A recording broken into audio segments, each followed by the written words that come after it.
법원 권한 남용했다는데 박 전 대통령 최순실에 속았다만 되풀이하는 건 뭘까요? 판들 보겠습니다. 박 전 대통령 정말 최순실에게 이용당했을까?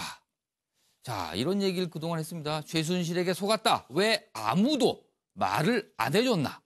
내가 속은 것 같다. 참 많은 걸 몰랐다. 그러나 실제로 법원은 최순실 사적 부탁받고 대통령 권한 남용했다고 판단했습니다. 그리고 많은 사람들이 증거가 될 수 있는 얘기들을 해요. 안종범, 최순실 민원에 박계알 지시했어요. 자, 이 재단법인 미르, 그다음에 K스포츠 재단, 대통령 없었으면 기업 모금 못 받았어요. 재단 지원 부탁한 게 최순실 부탁이었다네요. 그리고 측근들한테도 나옵니다. 박 전 대통령, 최 선생님께 의견 물어보라고 했어요. 이런 얘기도 나옵니다. 최순실의 편의, 하나은행 인사 개입, 대통령 지시사항이다. 이렇게까지 했는데 본인은 속았다라는 얘기를 계속 하고 있습니다. 영상 보고 오겠습니다. 제가 곁에서 떠나지 못했던 이유도 챙겨주실 분도 사실 옆에 다른 분들은 안팎에 다 계시니까 그렇지만 마땅히 없었고 또 본인이 필요한 이런 개인적인 거나 이런 거를 해주실 분이 없어서 정말 뭐라 그럴까, 제 나름대로는 충신으로 남고자 이렇게 했는데 결국은 이런 오명을 쓰고 또 이렇게 무리를 일으킨 데 대해서는 정말 죄송한 마음이 듭니다. 그리고 끝으로 대통령이기 전에 여성으로서의 사생활이 있다는 점도 고려해 주셨으면 합니다. 이 사건과 무슨 상관이 있어서 그 말씀을 하신 건지. 제가 이 자리에서 꼭 답변이 꼭 해야 된다면은 하겠지만은 추후에 다시 말씀드릴 기회가 있다고 생각합니다. 홀로 살면서 챙겨야 할 여러 개인사들을 도와줄 사람조차 마땅치 않아서 오랜 인연을 갖고 있었던 최순실 씨로부터 도움을 받게 되었고 왕래하게 되었습니다.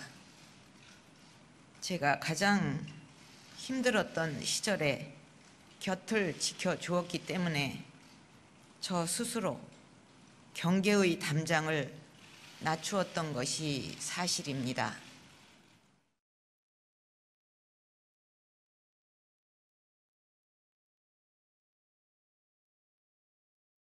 그동안 쭉 이렇게 뭔가 진행 과정을 이렇게 좀 추적을 해보고 이렇게 보면 그렇게 좀 뭔가 오래전부터 기획된 것이 아닌가 하는 그런 느낌도 지울 수가 없어요. 솔직한 심정. 예. 그 기획은 누구일 것이다라고 마음의 심정에는 있습니까? 그건 지금 말씀드리기 좀 그렇죠. 예. 느끼시는 어떤 구체적인 인물은 있긴 있군요. 하여튼 뭔가 이거는 그냥 우발적으로 된 건 아니라는 그런 느낌은 갖고 있어요. 대통령으로서 중요한 선택을 많이 하셨는데 최순실이라도 뒤에서 작동한 것 같은 식으로 예를 들어서 개성공단도 우선 최순실이 작품이다. 이런 보도까지 있지 않습니까? 어이가 없죠. 예. 정말 어이가 없는 얘기들입니다. 어떤 것들이 그렇게 기억될 수 있습니까? 그동안 제가 한 일들. 이제 먼저 국가 그 정체성 수호에 기반을 다지기 위해서 많은 노력을 기울여 왔습니다. 이제 그 여러 가지가 있어요. 그거를 위해서 한 일들이 통진당도 있고 그 외에도 쭉 열거할 남은 많이 있습니다. 지금 영상 보셨지만 뭔가 기획된 것 같다. 그리고 재판 과정에서는 계속 속았다라고 했습니다. 박근혜 전 대통령은 왜 계속 속았다라는 주장만 했을까요? 황 소장님? 저는 실제로요. 본인이 왜 어쩌다가 이렇게 됐는가를 잘 모를 수 있다고 보고 있습니다. 진짜로? 진짜로 모른다? 사고나 오. 아주 그동안 사고가 협소했죠. 성장 과정에서요. 예, 예. 또 사교의 폭도 좁았고요. 예, 예. 경험도 굉장히 좁았습니다.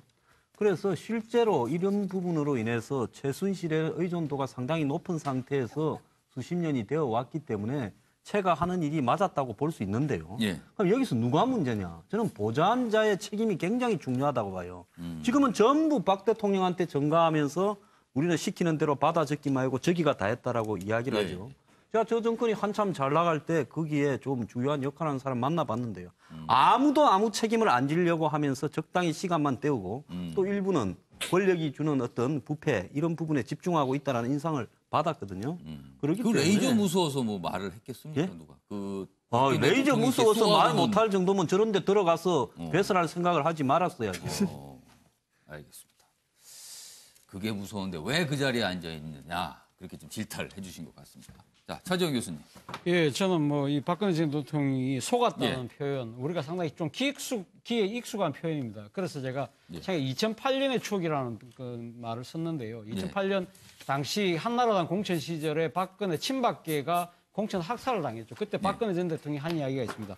나도 속고 국민도 속았다. 그 한마디 말로 이 친박 바람이 불면서 친박계들이 그렇죠. 대거 약진을 했거든요. 대단히 유명해진 대단히 말입니다. 있지. 그렇기 때문에 예. 아마 그런 어법을 아마 이런 지금 정치적 공격에서 또 한 번 또 빠져나갈 수 있는 하나의 예. 장치를 사용하고 있는 것이 아닌가. 그러니까 2008년식 어법대로 한다면 나도 속았다는 나는 최순실에게 속았고 국민도 속았다. 국민은 누구한테 속았습니까? 아까 황양수 소장께서 말씀하신 대로 이 그 뭡니까 자신의 이 최순실의 국정농단을 감시 감독해야 될 국정원, 경찰, 민정수석 등 어느 누구도 예. 아무도 이야기 안 했다는 거 아닙니까? 예. 그런 시스템이 잘못됐다는 부분을 이야기하고 싶은 게죠. 결국은 자기의 그 책임을 모면하기 위한 일종의 책임 전가식 발언인 거죠. 김만규 변호사. 예, 저는 그냥 뭐 책임 회피라고 봅니다. 책임 회피. 이미 최순실에 속았다. 예. 또는 뭐 아무도 말 안 해줬다고 하지만은 예. 특히 이미 그 대통령으로 재임 중에 2014년에는 뭐 소위 말해서 뭐 정인의 문건이 세상을 들썩들썩게 했었고 그 당시에 그 본인이 그 최순실과 국정에 관해서 많은 아주 중요한 예. 것을 논의하는 게 세상에 드러난 거 아닙니까? 세상에 드러났단 말이에요. 예. 본인은 그거 사실이 아니라고 그 당시에 부인했지만은 그렇다면은 이미 대통령 재임 기간 중에 나와 최순실 관계가 들킨 겁니다. 일단 들킨 거. 들킨 거라면 뭐 이제 와서 그 당시 뭐 주변에서 아무도 말 안 해줬다고 회피할 게 아니라 예.